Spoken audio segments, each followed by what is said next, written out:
The National Weather Service in Fort Worth has issued a flash flood warning for Northwestern Dallas County in north central Texas, central Tarrant County in north central Texas, until 8:15 p.m. Central Daylight Time. At 5:18 p.m. Central Daylight Time, Doppler radar indicated thunderstorms producing heavy rain across the warned area. Several social media reports of street flooding in downtown Fort Worth and reports of swift water rescues in North Richland Hills.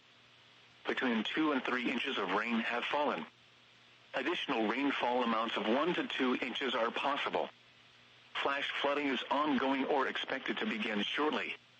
Hazard: flash flooding caused by thunderstorms. Source: radar.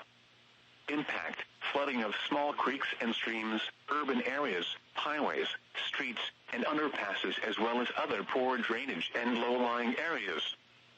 Some locations that will experience flash flooding include Dallas, Fort Worth, Arlington, Garland, Irving, Grand Prairie, Mesquite, Carrollton, Richardson, Euless, Bedford, Grapevine, Halton City, Keller, Coppell, Hearst, Farmers Branch, Southlake, Watauga, and University Park. Turn around, don't drown when encountering flooded roads. Most flood deaths occur in vehicles. Be aware of your surroundings and do not drive on flooded roads.